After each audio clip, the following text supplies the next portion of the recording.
Hello everyone, how are you doing? My name is Amanda Ellis and a very warm welcome to my channel. This is a really big subject that we're looking at today, and probably, excuse the pun, it's going to be the tip of the iceberg.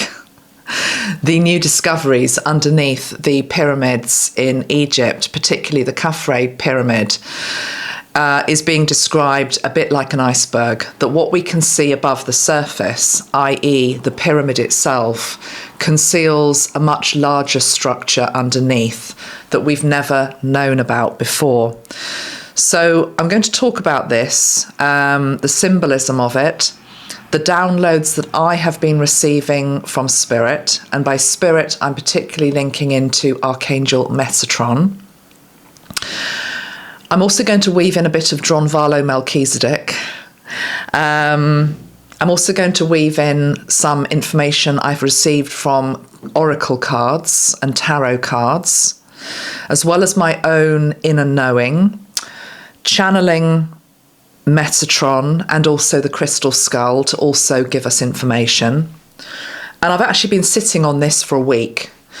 It was around about maybe longer than a week, it was 15th, 16th of March, that a group of Italian scientists had a press conference and announced their findings of using highly sophisticated radar technology that hasn't been used before in this way to scan via satellite what lies potentially beneath the pyramids of Giza, particularly focusing on the Khafre pyramid itself. And the findings, if true, completely change what we understand maybe about the history of our world. But it's early days, and let's put it this way. Whatever is revealed this year is going to be added to in previous years.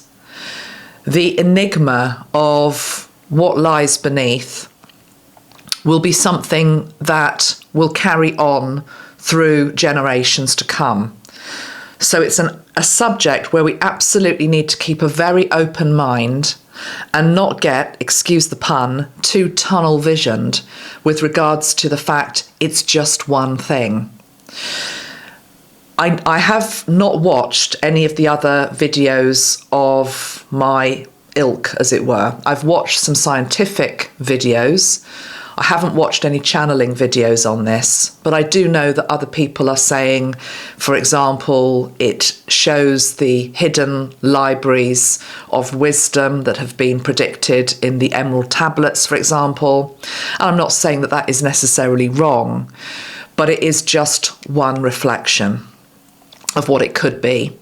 And actually, if I was going to wager a bet, I wouldn't put my money on that necessarily. I would put my money on something else. And I'm going to tell you in this video what I think that something else is, without ruling out other potentialities, including hidden libraries of wisdom.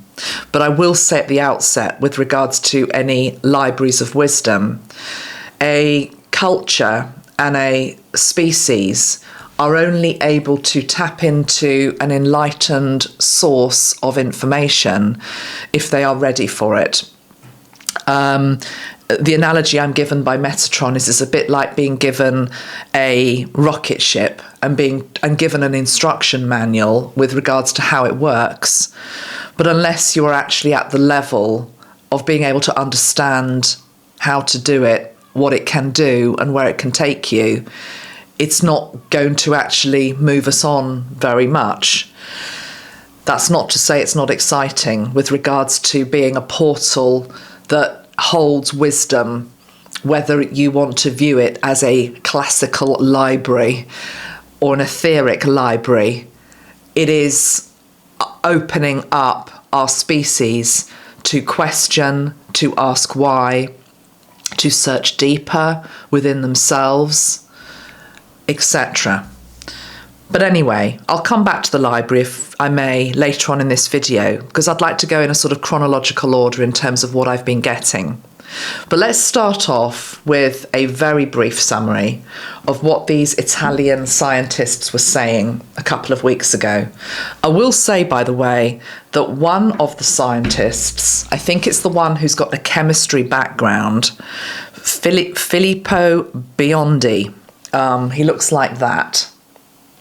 There's another scientist, there's a number of scientists that have worked on this actually, but Filippo in particular, I'm picking up a link with Leonardo Da Vinci.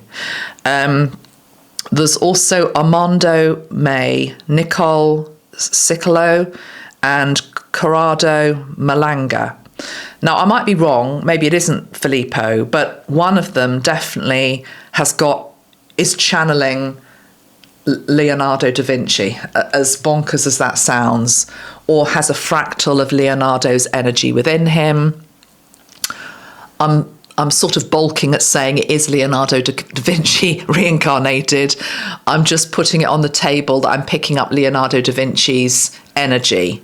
Metatron's actually saying to me as I'm talking to you here, it's more like an umbrella energy of Leonardo da Vinci over this group of Italian scientists.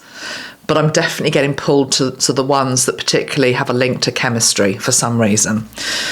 I think maybe Leonardo da Vinci had a chemistry energy as well. Anyway, let's get back to what they found, not the people. Although I do think it's important to credit these guys.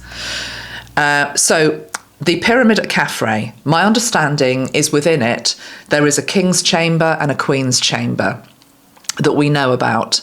What they have found within the actual pyramid sitting on the ground is 5 other new chambers that they say look like they resemble these other chambers, king and queen chambers.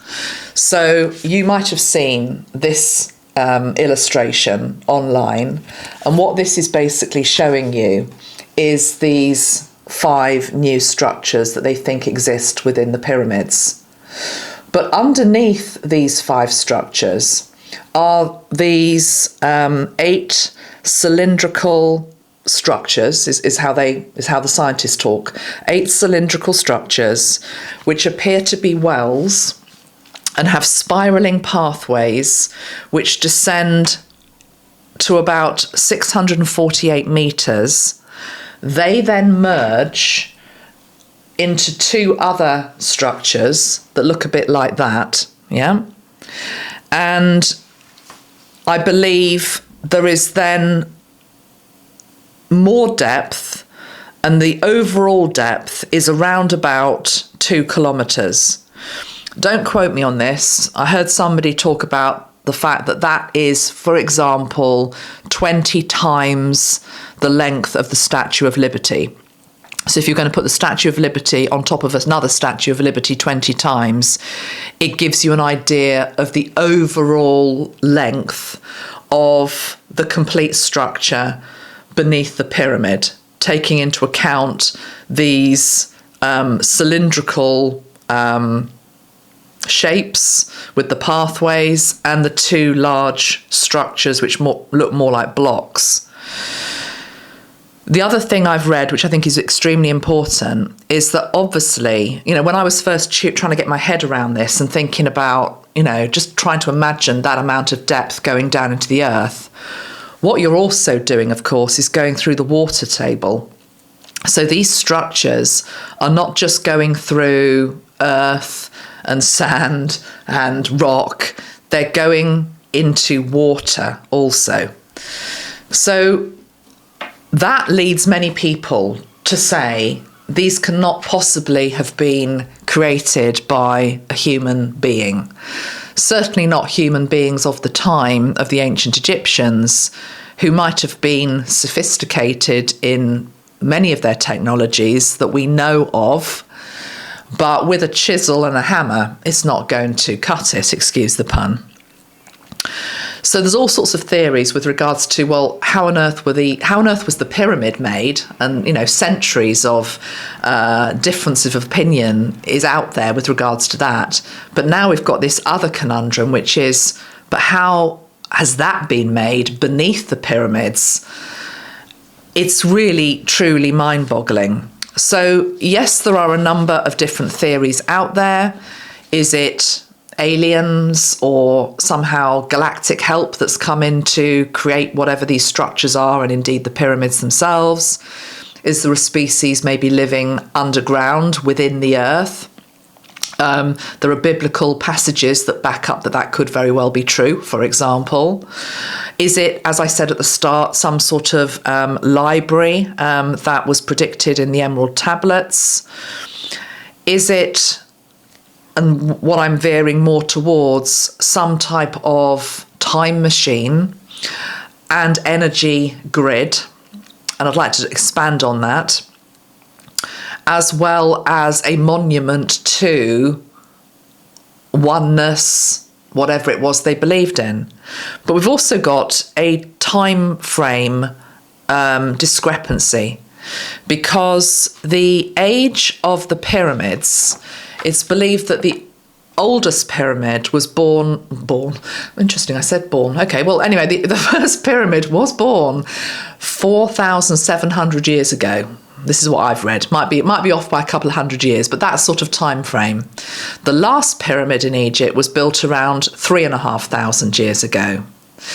But what I'm picking up, and I don't know whether I've read this or whether it's just I'm picking it up, but I don't know whether it's actually something I've read also, is that I feel that these structures underneath the pyramids are going to be proven to be far older than the actual pyramid that we can see with our naked eye, as it were.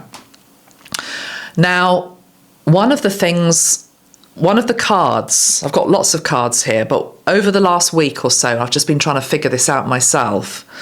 I went to a deck that I haven't used much online. One of you gave it to me. It's called Master Ascension Light Codes by Kelly Kolodny, who channels Archangel Raphael.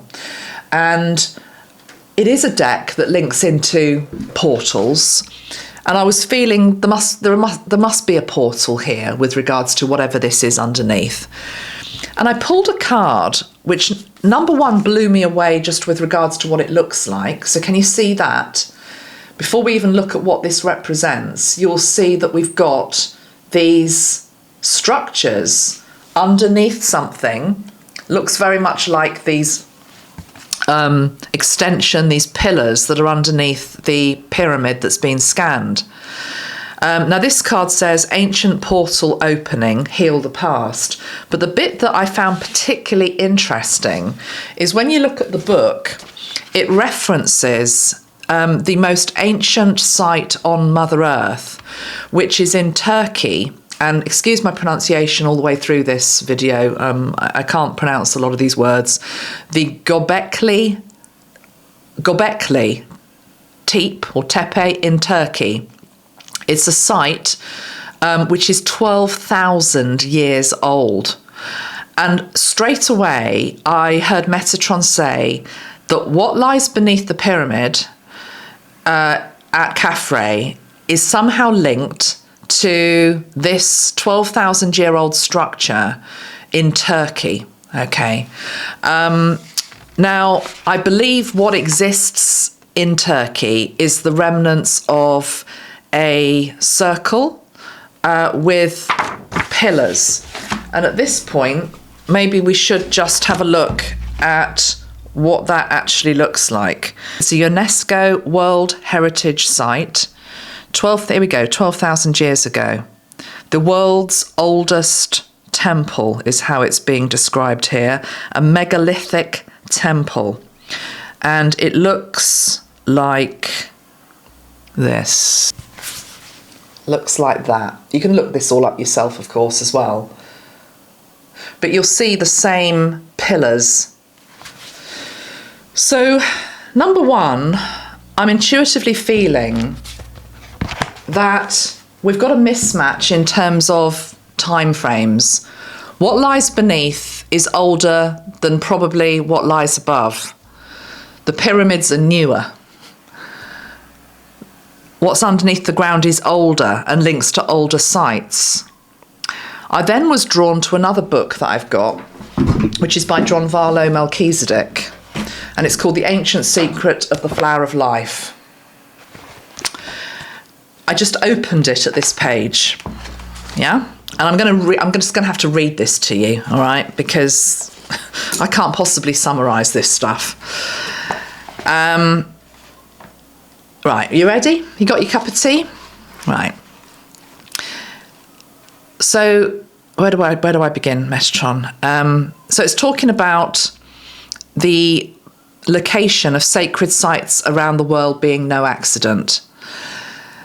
So it says, talking about a new grid which existed, and Thoth, Ra and Aragat mapped where the two energy lines curved and crossed each other in over 83,000 places on the surface of the Earth. Fourth dimensionally, one dimension higher than this one, they constructed an entire network of buildings and structures over the whole planet, placing them on the nodes of this energy matrix. All of these structures were laid out with the proportions of either the golden mean or Fibonacci spirals, and were all mathematically referred back to that single point in Egypt, now called the Solar Cross. The location of the sacred sites of the world are no accident. It was a single consciousness that created every single one of them, from Machu Picchu to Stonehenge to Zaghoan, you name it, to anywhere. Almost all of them, with a few exceptions, were created by a single awareness. They show how one sacred site is extrapolated from another, then another, and still another.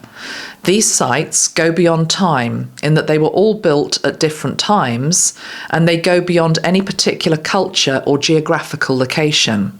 Yeah, they don't belong to any one country. So Stonehenge doesn't belong to UK. The pyramids do not belong to Egypt. These are global treasures, is what Metatron is saying. They were obviously done by one consciousness who coordinated the whole enterprise. Eventually, researchers will see that this spot in Egypt is the point from which all the other sacred sites were calculated. This Egyptian area is the North Pole of the Unity Consciousness Grid.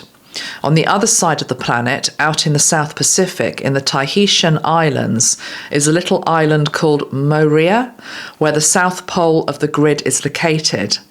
For those of you who have been on top of Huayna Picchu for a bird's eye view, Machu Picchu, at about 9,000 feet in the Peruvian mountains, seems to be surrounded in a perfect circle by mountains. It's like a female circle surrounding a phallus rising in the middle. Well, the island of Moorea is similar to this, only it's shaped like a heart.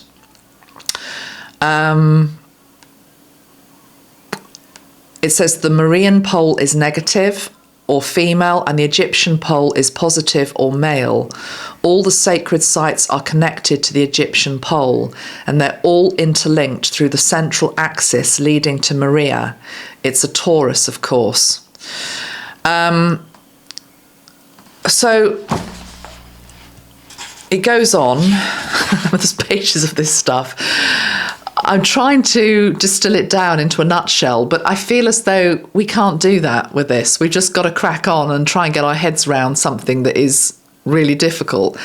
I'm going to have to come back to this because there's lots of other stuff I want to talk about in this video, but I want to read this passage here because I'm also interested. I feel part of the key is they've discovered 5 new structures, and underneath these new 5 structures are these 8 pillars, effectively. So I was interested in the symbolism of the number 5 and the number 8. Now, we know number 8, for example, is linked into infinity, power, success, abundance. But the number 5, again, I opened this Drunvalo Melchizedek book, page 112 if you've got the book, and it talks, I'm just going to read one paragraph which talks about this number 5. And it's linked into the Emerald Tablets. So it says, according to Thoth, approximately 1 mile under the Sphinx, there is a round room with a flat floor and a flat ceiling. Inside this room is the oldest synthetic object in the world, older than any other consciously assembled matter on Earth. According to Thoth, though, even he can't prove it. This object goes back 500 million years, when that which led to human life began. The object is about 2 city blocks in size. It's round like a disc and has a flat bottom and top. And then again, this number 5, it says the pattern itself is 5 atoms thick. Everywhere else it's only 3 atoms thick. And it's transparent. You can see through it, almost like it's not there. This is a ship, but it has no motors or visible form of power. Now, this is the bit that intrigues me. That those of you that understand what the Merkaba is, it says, the idea of atomic motors was the furthest out idea he could think of for a power source. It's actually propelled by thoughts and feelings and is designed to connect with and extend your own living Merkaba. This ship is connected directly to the spirit of the earth. In the Emerald Tablets, it's called a warship. It was the protector of the earth. Right, I know I'm throwing a lot at you. And to be perfectly honest, guys, I haven't got my head around all this stuff either.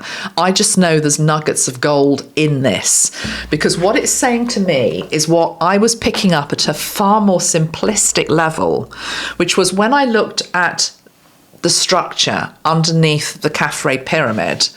Number one, it feels as though it is functional. It's there for a reason. They haven't just made it to look pretty. And indeed, actually, I believe even in the pyramid itself, there's no hieroglyphics, there's no fancy artwork or anything like that. It's very plain. These structures, although we haven't physically seen them with our own eyes, I suspect are going to be plain. They're not going to be covered in hieroglyphics or anything like that. They were functional. They were for a purpose. And again, if we go back to this card, it hasn't actually got, I don't think, or maybe it is. It looks a little bit Merkaba-like there. Can you see on the top? But you can also see that there is energy. Effectively, there is energy being propelled up through the space. Now, back to the Egyptian structure. Are you all still with me, guys? Let me go back to the picture. Back to the Egyptian structure.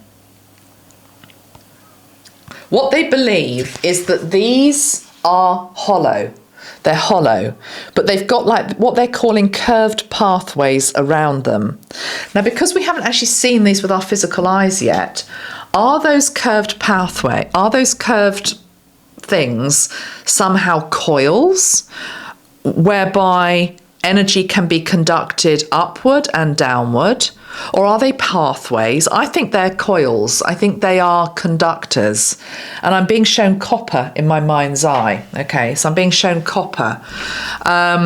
Whether there would be any trace of the copper now, I've no idea. But I'm just being shown copper as something that can conduct energy. I really feel as though the purpose was twofold. Number one, somehow to capture energy and light. I'll come back to that in a moment. And sound. And light and sound are two of the bedrocks of which helps create our universe. And they were used to be able to help us connect to the wider universe, higher consciousness, a corridor, as if it were. I'm being shown something like Jacob's ladder, but not exactly. There are no steps, but it's just an analogy. Jacob's ladder is the ladder that goes from heaven to earth. It's a bit like that. That's sort of what I'm picking up here. It's a corridor, it's a pathway upon which energy can travel upward. Can it also travel downward? I assume so, but I'm more focused on going upward at the moment for whatever reason with this energy. It also definitely feels as though it's linked into time travel. I have absolutely no idea how they did this. I'm not being shown. And it's too easy just to say, well, go and ask Metatron. What Metatron is saying is we will be given the information that we can understand in chunks bite-sized chunks, basically. There's a reason why this technology, if it's still down there, has been hidden up to this point in time, because it changes the whole narrative of what we've known up to now. It shatters many matrices and illusions that we've been living through. Having said that, I just get the feeling of emptiness at the bottom of whatever this well-like energy is. It doesn't feel as though it's, we can just fire it up again and off we go. It feels as though it was very much of its time. But that's just what I'm feeling today. So definitely feel as though it's linked into time travel. It's linked into connection to source light. And of course, the sun. But again, we've got this difference in time frame. We know the Egyptians honoured the sun and the moon and the stars. But what was happening on this earth, I'm wanting to say millions of years ago. We've been taken to the Turkey site, which was 12,000 years ago. That's enough to get your head around. But I think it's even older than that, because I think the reason I was shown the Turkey site is that the Turkey temple, the Neolithic temple there, was built on the template of whatever Egypt had underground. They're talking about underground cities, that there could be an underground city underneath these pyramids. But the thing I'm saying to you is that I'm really picking up, it's not just at Egypt. I think if you probably did a radar scan of most of the ancient sites that we know of, and those that we can't even see anymore with our human eyes, but we know once existed on the land, maybe there's a labyrinth left or something, but there would be structures underneath. There would definitely, I feel there's structures underneath Stonehenge. Machu Picchu probably is an absolute given as well. Turkey, you see, we're only seeing what we can see on the surface. Okay, they've dug down, but what lies even further down? Because going back to that passage, the Drunvalo Melchizedek work, what he's effectively saying is that there's a whole network. And I got that myself because Metatron was talking about, what did I write down? You know that I've shown you this beautiful globe many times, and I've talked about the light grid that we have around our planet. But Metatron said we've got a light grid, and we've got something. I'm not really quite happy with these words because I was trying to translate the energy he was giving me, but I've put an organic grid below. So it's as though there's a light grid, but there's also a grid underground. It's an organic grid. And the way to understand this is via the trees, okay? So the thing about tree roots, so I'm just looking down at my own roots. Maybe I am looking down at my own notes, because what we're seeing underneath the pyramid effectively is its foundation, its roots. Even if the roots came first, you see, that challenges everything as well, because how can roots come first? Because you plant something and then it grows roots. Whereas actually what I'm feeling now is that the roots are there first, and then from that something grows. Anyway, guys, I'm just trying to keep it as structured as I can with this video. What I've written down here is Metatron showed me the tree, right? I've said this before, you go into a forest, all the trees are talking to each other. How are they talking to each other? They're talking to each other above ground via the branches, but it's more beneath the surface. The rooting system of trees shows us the rooting system of this planet and the interconnectivity of all continents and all countries.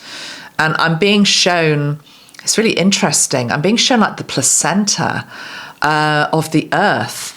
So it's like we've got the continents on our globe that we all know and love, and human beings have differentiated them, and this is Africa, this is Asia, this is Europe, whatever.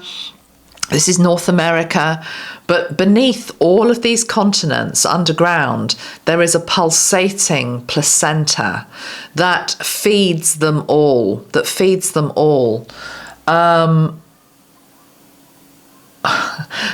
My human mind wants to say, well, who put the placenta there? But I don't know the answer to that. And of course, it's not a literal placenta, but it's just an analogy. So from that placenta, somehow these other structures were formed. And I'm wanting to say were formed. I don't think they were built. I'm going back to the pyramid in particular, because the whole point is, if we go back to this shape, and what Drunvalo is talking about in that book, and if you understand Merkaba, what we think is what we create. What we think is what we create. We manifest what we think. I think most of us know that. We might not consciously remember it in our day-to-day life, but it is the truth. Everything starts with a thought. The work that I've done with William T. Stead has also absolutely backed that up. The importance of thought. So the power of thought, the power of belief, the power of light, the power of sound is able to create pretty much anything. If right now we wanted to create a crystal in our hand, we could do so. Now, you and I might be staring at our palm for an awfully long time trying to will it to be so, because we've forgotten our abilities. But it is possible to manifest matter from nothing. This has been documented through the ages as well. Now, one thing I wrote here, again, this was another download that came in the week from Metatron. Where was it? I think I wrote it down.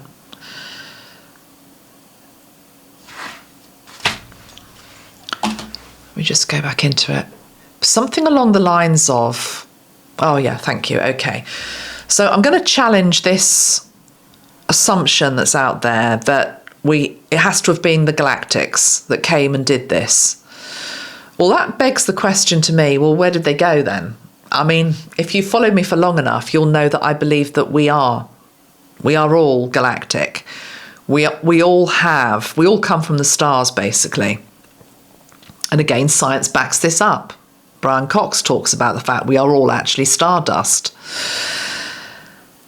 But we have been in such amnesia and so dumbed down by so many different things over the ages, and I'm going back thousands of years. It's as though we've forgotten the spark of our essence. And why I am linking this into the galactic energy is that, put it this way, I'm going to put this in a really simplistic way, which is a bit crass, but it's just, I think it's easy to understand it in this way. Say, for example, you believe that the Andromedeans or the Pleiadians or the Syrians would have had the ability to have come to Earth and be able to have done these things. And then for whatever reason, they all just disappeared again.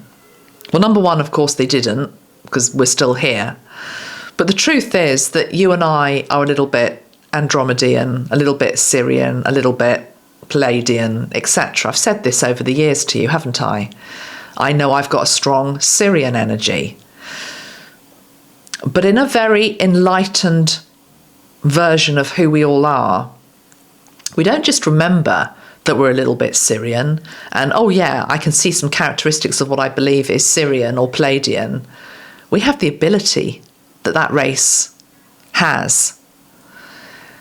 But we are so far removed from what we can do when we are out of a human body and a human mind and a matrix that tells us we can't, and religions that cap our desire to maybe even go further.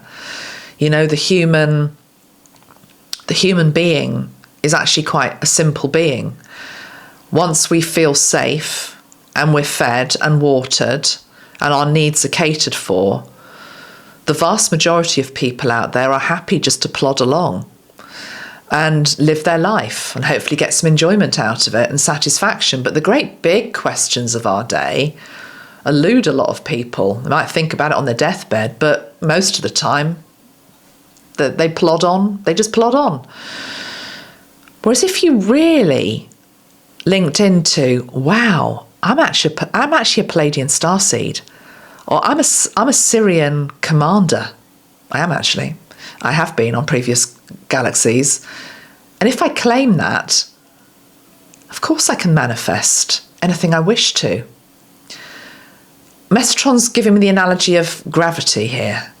There's something to do with the density and the heaviness of this planet and the amnesia that comes over all of us, however evolved we get, that just stops us from tapping into something. Why am I talking about this? Because I believe that whoever created this via the power of thought, belief, intention, hadn't forgotten. The veil of amnesia hadn't fallen over them. I would like to think that we are their descendants, yeah? And so the ripping back of the veil, the awakening, takes on a whole different meaning, does it not? Metatron's saying to me, though, that the only way that they were able to build these extraordinary things, manifest them, birth them, is because they were built for the highest good. So the other barrier that we have right now to accessing the ability to be able to build a pyramid again, or let alone, and then thinking about what they did underneath it, which was also done via the power of the mind, I believe, is human ego. Human ego. We've got all of these. Metatron's showing it to me as cloaks that we put on when we come to Earth, that keep us small, and keep us in a forgetful frame of mind. I'm also hearing compliance, control, good enough type energy. I'm now being shown the entertainment industry. If you can keep people occupied, if you can keep people fixated on something, they won't search further within themselves. But there was a time on this earth when that hadn't happened, when ego wasn't out of control, when control wasn't out of control, when religion hadn't put its iron fist down, which is, this is the way it is. And again, that can bring a safety to many people.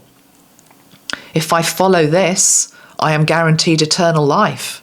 And if I don't, I'm not, so I better be a good girl or a good boy.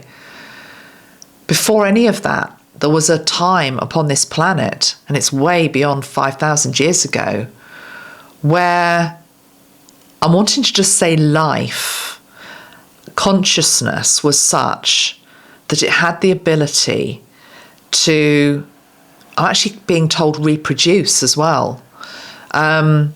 Life being able to reproduce itself. Wow, imagine that, ladies, not having to go through 9 months of labour, just being able to manifest an offspring via intention and love. I want you just to really think about some of these concepts that are being shared in this video, because I'm not saying we have all the answers. I haven't got all the answers. This is something that we're going to come back to time and time again. But I just keep coming back to this knowingness that yes, there was a life that was able to build these things, including the structures underground.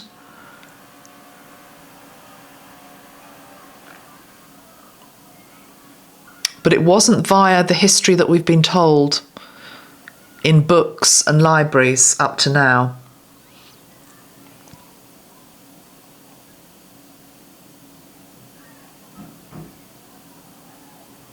Was it God that created them?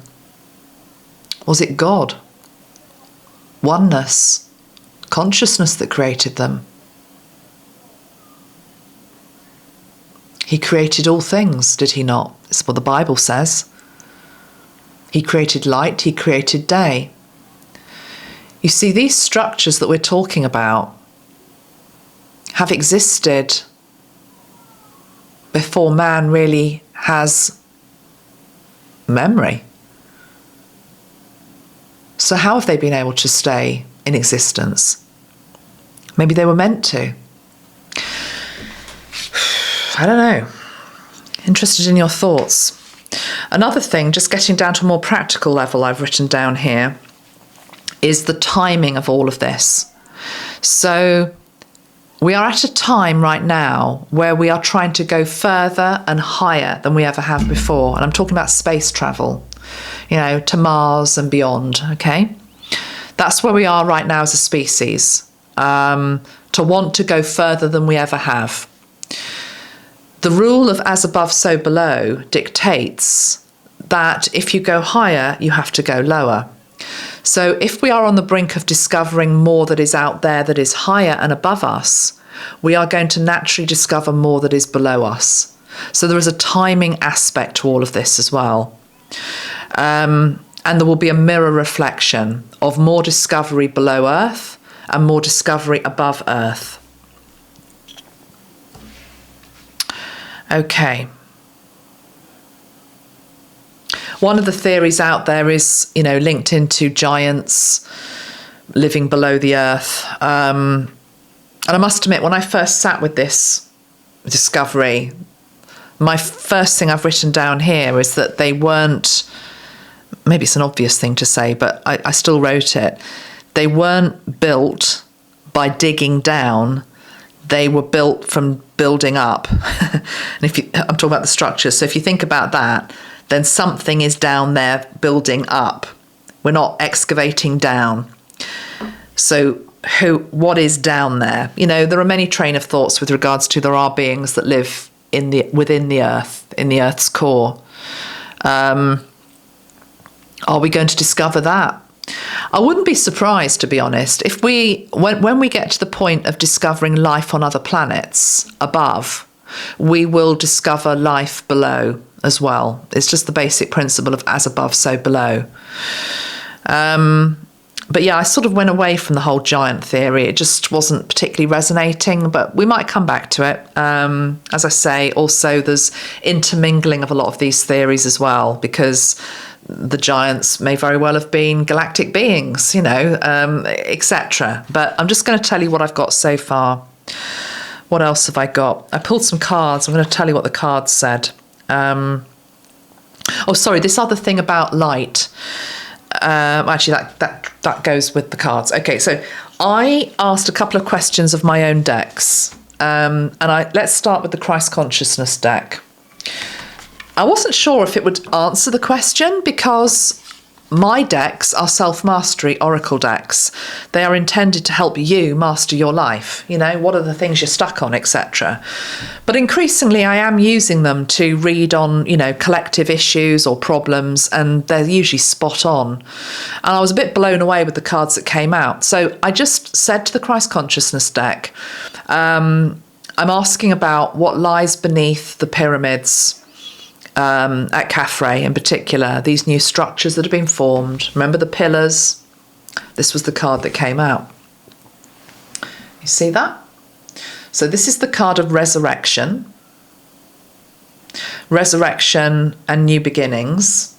And it shows a forest. And it shows the light coming through the forest. So number one, this is what got me thinking about the network of roots underneath the trees in the forest. They all speak to each other. These ancient sites somehow are communicating with each other or are pulsing. There's life force energy running through them. But it's also the energy of the light coming through the trees. Okay. The second card that came out was this one. And in particular, I was linking into the energy of the candle and the flame and light. So we have two cards that talk about light. Light and light. Also, this card obviously has got the energy of a group of people, a tribe, as it were. They're all holding light. So number one, light in the dark. this structure beneath, trying to commune with something above, feeling lost, feeling abandoned. Are we the only ones here, you know, floating around in this universe? Is there anybody else out there? Almost like a call to the future in terms of, you know, let us know, is there anybody there? Literally, that type of energy. But also the energy of light, because the Pyramid of Giza, I believe I'm right in saying the coordinates of it are the same number as the coordinates of the speed of light. You get the same number. And so traveling at the speed of light, we get into the energy of time travel, you know, the possibility of time travel, traveling at the speed of light, or faster if that's even possible. Maybe it's not, I don't know. But also light as a builder, a building block of creation. The next card that came out was the card of peace, calm center, calm mind. But more than anything, I was interested in the fact that it shows standing stones. So these pyramids, of course, are standing stones that have defied God knows how many ages and wars and everything else. Everything that humankind could have done to them, they've eroded to a degree, but they're still blinking impressive. And of course, beneath, as I say, tip of the iceberg, we don't even know what's under there. The fourth card that came from the Christ Consciousness deck was this one, which is the open door. And again, we've got two pillars and a gateway, a portal. But the open door, a nod also to the mountains there that was being referenced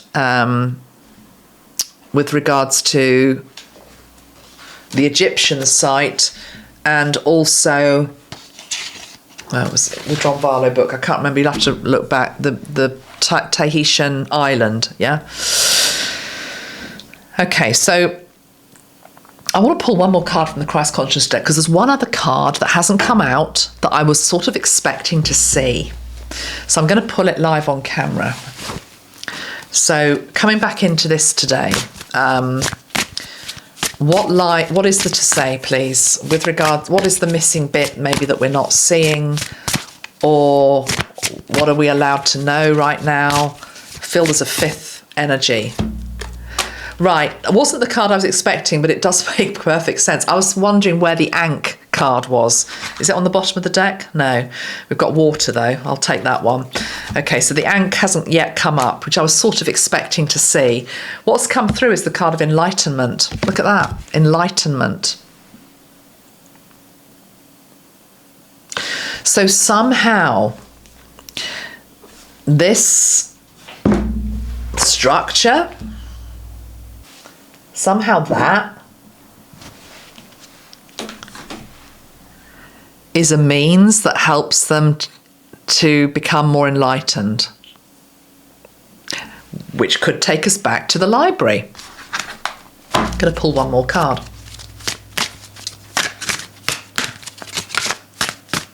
What goes with enlightenment, please, and the Egyptian pyramid and the Egyptian structures? We've got the Magi, signs and divine timing. I tell you what, this deck is spot on. Spot on. Can you see the card clearly? Those of you that have got my deck know what this card means, but it's the Magi. What did the Magi follow? The Magi followed the star. They followed the star to the Christ, the birth of Christ. They were astronomers. They were astronomers. So this is linked into astronomy, the stars. We know this anyway, because the pyramids are all, you know, the pyramids of Giza are all aligned with Orion's belt. So we know that. But I was actually asking about what lies beneath. Okay, I'm also hearing Metatron say the discovery of what we're now talking about, even though we don't fully understand it yet, is a sign. Split the deck. Look at that. See it? Sorry. My camera sometimes misbehaves. Yeah? It's a sign of that. What is that? Wisdom bringer, Earth School. And then we've got living from the heart, enlightenment. Wow. Okay. The baby, wisdom bringer. You see, that baby, to be fair, is coming into Earth on a scroll. We could interpret that scroll as having hieroglyphics. So let's just spend a moment thinking about this hidden library. I haven't watched it. I know David Wilcock's done a 5-hour video on this very recently. He is one person I do respect and I would listen to.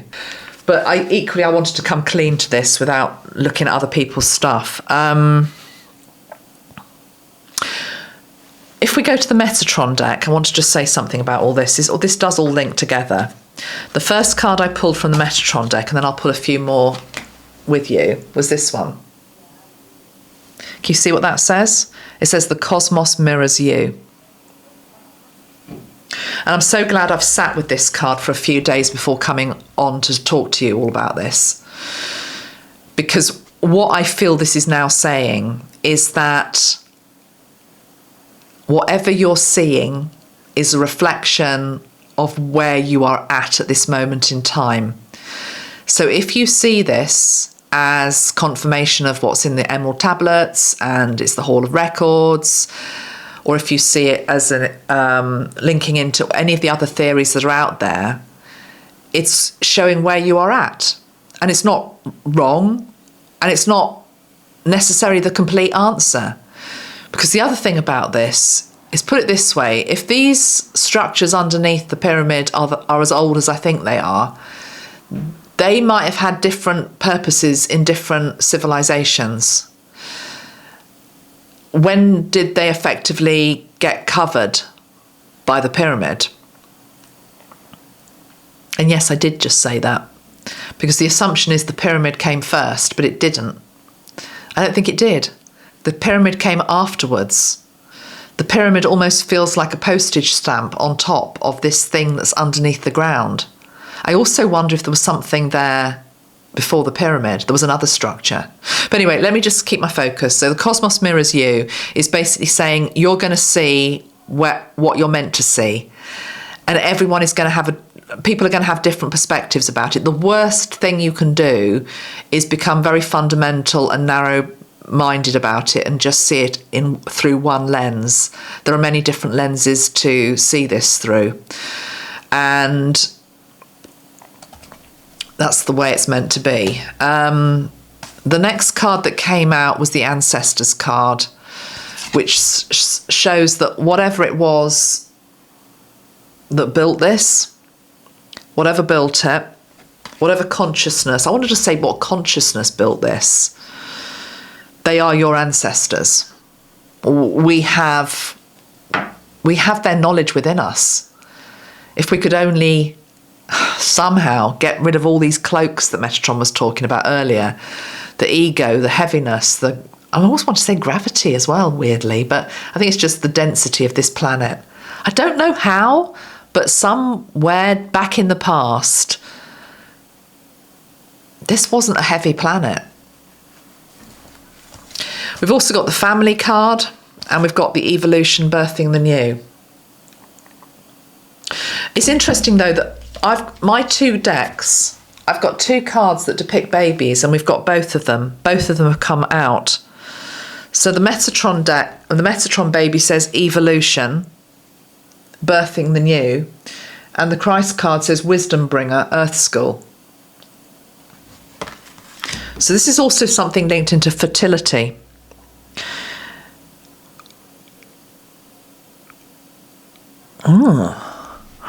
So these coils going around the structures, I was feeling them coming, like pulling the energy down. Sorry, pulling the energy up. But now I'm feeling them pulling the energy down. Were they also used somehow in a magic ritual? They were, to bring in the dawning of a new age. Yeah, they were. They were.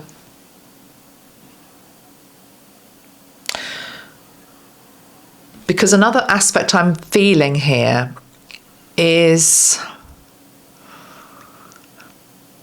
whoever or whatever were down there, yeah, manifesting, birthing, creating, building, however you want to view the fact that these things appeared.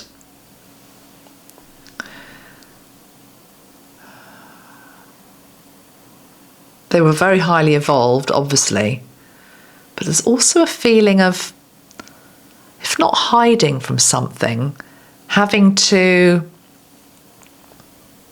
retreat. Metatron is saying retreat, not hiding, retreat from something. And so there's almost like a protective type energy here. A retreat from something, a haven, a sanctuary. Maybe this is linking into like pre-flood times, or meteorite that came. Meteorite or flood that came, retreat inward to the earth.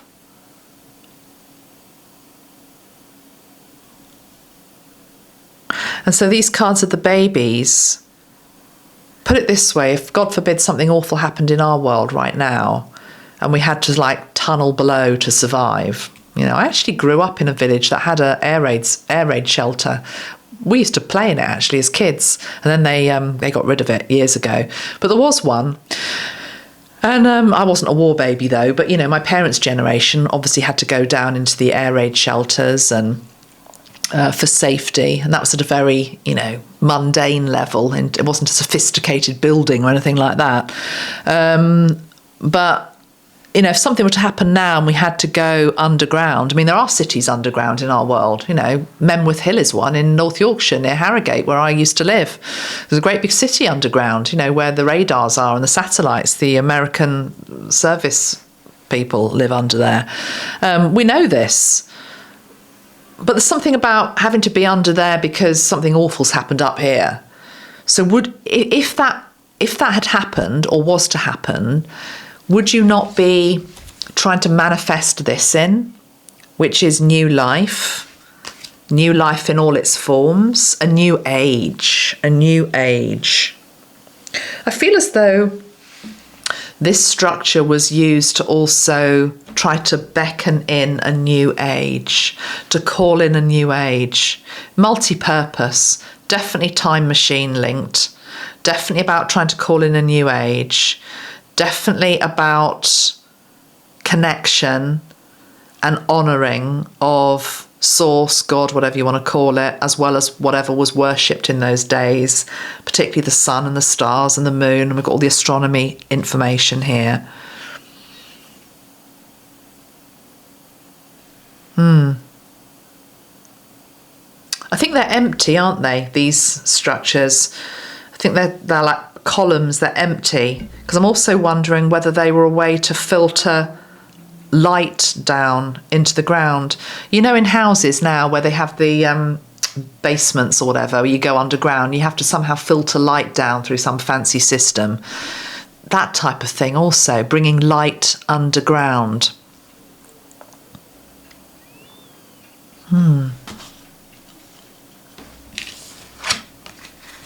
Got one other thing to share with you today. Well, I might do more actually. I haven't done the crystal skull yet. I want to just show you. I don't know whether how this fits and whether you'll resonate with this or not. I don't know. So again, because I use cards, you know, I thought I'm going to ask the tarot. I'm just straight going to ask the tarot. What is this all about? And I'm going to show you what I got. Let me just lay them out as they came out. So the first card that I got was the High Priestess. I'll show you the cards in a moment. And the High Priestess, many of you know, is to do with sacred, esoteric information. It's also about what lies hidden. Is a nod to I was going to say history school there. Interesting slip of the tongue. Mystery school information. History school maybe as well. What has not been revealed about our history. Because it went with, where's the other card? It went with the moon. So the moon and the High Priestess together is like a double whammy of something hidden, okay? The next card that came out was the Six of Cups, which is a card of the past, just confirming that this is from the past. It has been uncovered. Sorry, it has been concealed, but the moon is bringing it up. And of course, this discovery happened quite soon after the lunar eclipse, didn't it? Thinking about it. I'm having to put these cards down so I can see them. All right. The next card that came out, though, was a bit more worrying, because we had the... which one came next? I think the next one that came next was the Seven of Swords, which is a card of manipulation, lies, betrayal, not being told the whole truth with regards to something from the past that has been hidden. Yeah. And that was compounded by the fact that on top of that, we've also got the Hanged Man, which is saying you need to change your perspective on something from the past that you haven't understood or hasn't been revealed, hasn't been uncovered. There's a change of perspective coming. History being rewritten, literally. And then we got all these cards coming up linking into women. Got the Queen of Wands, the Two of Wands, which is a man and a woman. I'll show you the cards in a moment. The Strength card on top of the Queen of Wands, also with the Empress and the Sun, and the World. So where I was being led, the tarot was sort of saying to me that there was a time, and I was reading these cards when I was still thinking about the age of the pyramids, which is like 5,000 years ago, 3,000 to 5,000 years ago. I was thinking there was a time when women ruled. We hear a lot about the male pharaohs, but I feel as though there were female rulers. I don't know whether they'd have called them a female pharaoh, but whatever they were called. But somehow, and they were very strong, they were very powerful. I've actually written down Egyptian queens.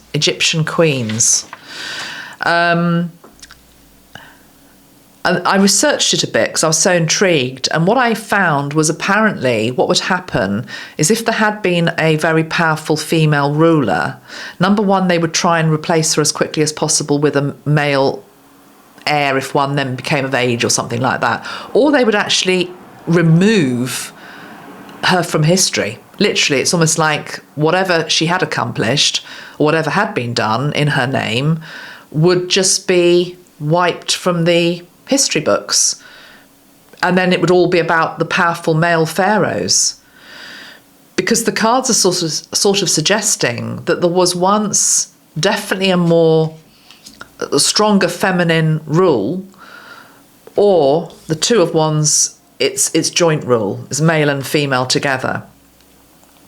So I'm going to throw that one in because not quite sure where else to go with that other than to say, again, it's challenging this energy, which, to be honest, I think still exists to this day in Egypt, with regards to the control that the masculine has. I haven't said at this point in this video, but I will say it now, that of course all of this is controversial.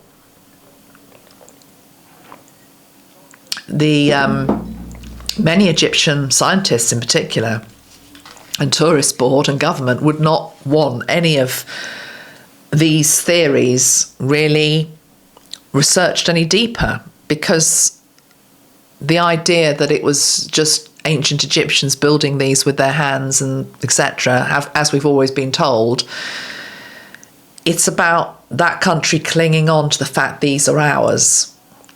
And it gives a kudos to the country in the same way that Stonehenge is British, and it gives kudos because they're on the British Isles. But what we're really learning with these sites is that they don't belong to any one nation. They belong to Source, actually, but they belong to all of us because we are part of Source. Okay, anything else to say in this video? Hopefully I haven't completely confused you, but equally, this isn't a subject where I think you can go to anybody. Well, I'm sure there are people out there who will just say, oh yes, it is definitely this, and everyone just agrees, gives a thumbs up, and then goes and have a cup of tea.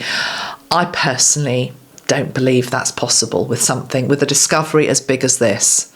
The ramifications are huge. There are many different perspectives to explore, a bit like going into a pyramid itself.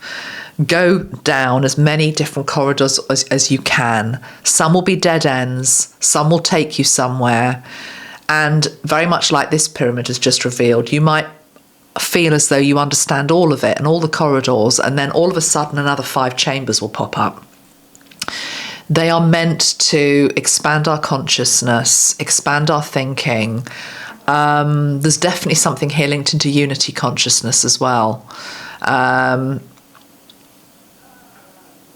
will, before I come back and do a second go at this video at some point, I'll try and look more into the Drunvalo Melchizedek work as well, because it's a whole book there to read, and I haven't had time to read that this week. I will pull a couple of cards from this deck. I picked a card, and there's a bit of a warning with this card, actually. I got the Entrance Stone, New Beginning, Step Forward and Expansion. And I think if I came back and did a second video, what I might try and do is do a meditation where we go into beneath the ground. But I am getting a bit of a heads up warning from Metatron on that before we do it. Because he's saying that many of us have got unhealed wounding from past life civilizations, particularly Egypt. And it can potentially be traumatic to go back into a situation unprepared or unprotected. I mean, I would always send protection in with us to a meditation. But I just feel as though the Entrance Stone is guarded for a reason. And I'm hearing not all shall enter, not all shall enter, not all shall pass. But there will be a time when it will be okay to do it. But I'm just holding off for that for whatever reason for now. Let me just pull another couple of cards from this deck. So we've got the Entrance Stone.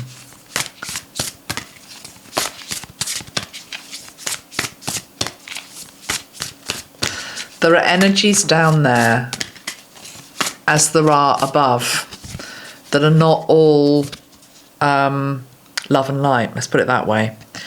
We've got the energy of a stone circle, and we've got alignment. It's coming together, precision, Metatron's cube. This very much links into what I was reading to you at the first part of this video from Melchizedek, Drunvalo Melchizedek, which was the fact that all of these stone structures are linked somehow underground, but that the Egyptian site is the core, the placenta, I think I was calling it earlier, from which all other templates are built.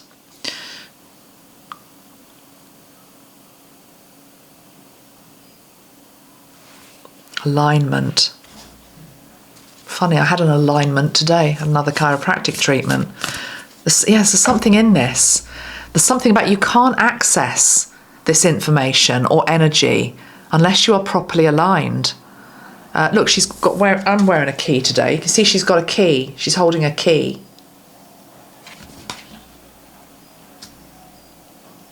I'm hearing all are invited, but not all will be allowed through. And you see straight away, that goes against the collective consciousness out there, which is like, well, of course I can come in, you know?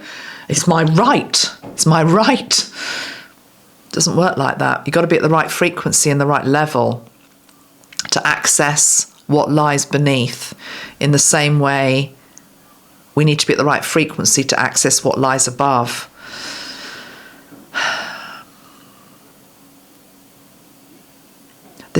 Let me go to the crystal skull.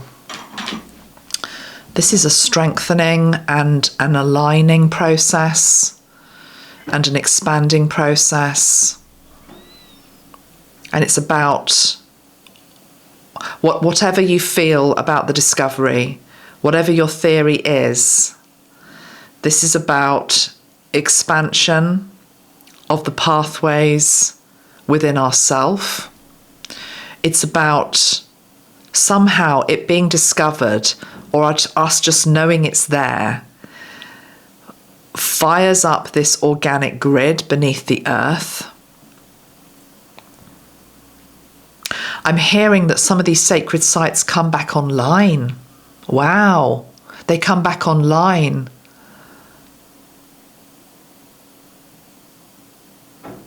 Because the truth is, sometimes you can visit places which have great significance, and it's like you don't feel it.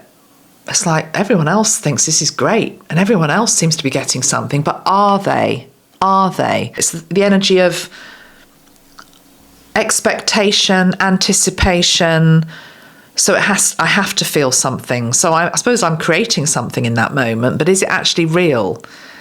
Is it organic? Is it coming from within, or is it just I'm feeling it because I feel as though I should be feeling it? Okay, let's go back to the skull. What is there to say about these discoveries?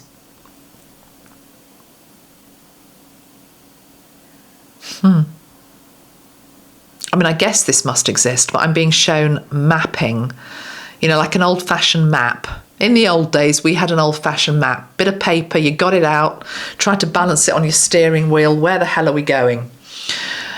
I'm being shown an old-fashioned map, but this is a map of what lies beneath the earth. Now, of course, they already exist, but this is linking into something that people don't even know is there. Some of these sites are abandoned. Okay, I'm hearing the crystal skull say many of these sites were, I'm hearing abandoned at post, something linked into, I'm being shown the example of a ship, like a Titanic type situation, and something goes down and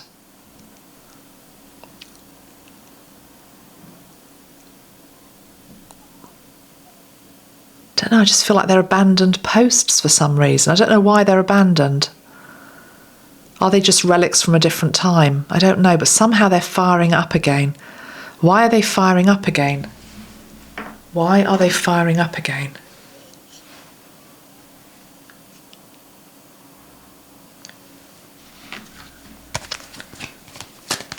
Why are they firing up again?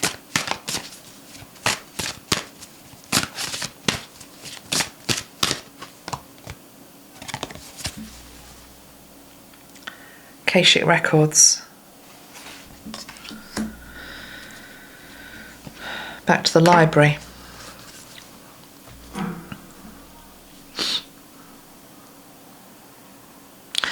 They're firing up again to help to give us a glimpse into not just the Akashic records, no, the Akashic records. We're going to be turning a page. It's about the new age that's coming in.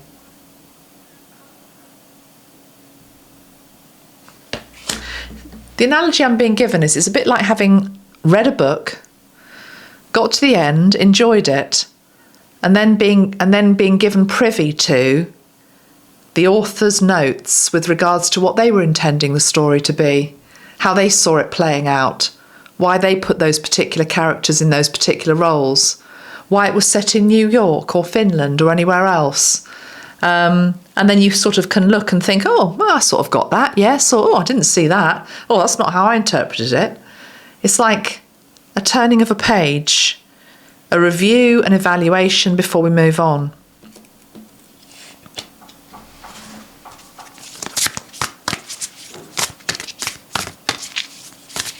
What a great guide is Archangel Metatron for these times. Holy mountain, soul calling, sacred journey, pilgrimage. The cave, retreat, time out, self-care, slow down.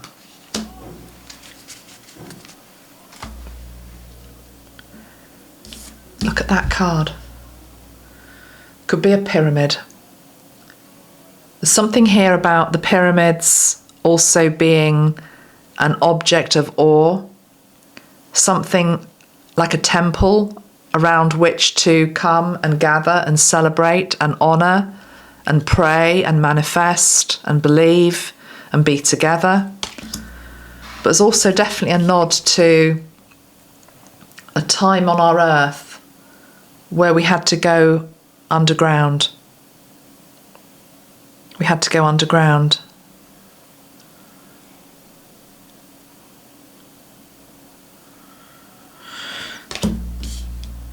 You know the Lord of the Rings that I keep going on about? Those of you that have seen the film will get this reference. There's a thing called the Eye of Mordor, which is to do with like the essence of evil and darkness. Can you see that shape there in the middle? It reminds me of the Eye of Mordor. And in the films, it's depicted like this big glowing blue eye. Can you see it?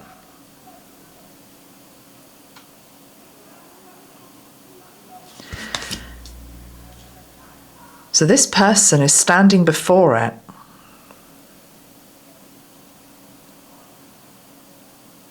It's almost like a question for us. Which one are you honouring? Are you honouring darkness? Or are you honouring light?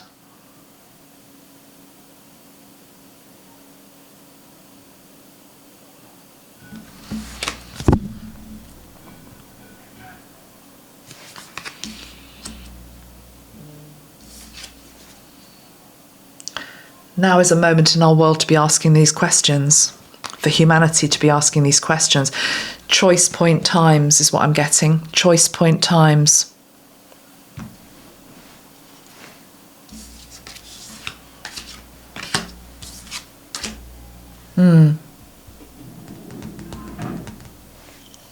Okay, I think I'm going to leave it there. Just see if there's anything else that wants to come through. I'm going to use the white light, Archangel Metatron white light. I think if we were to visit, we would do so via the safety of using the Merkaba. I might try and do that for us soonish. Not going to do it in this video, but to travel in Merkaba would be safe. But I also think whatever this is that we've been discussing today, what lies beneath, is like a great big Merkaba underneath the earth. That's what it feels like.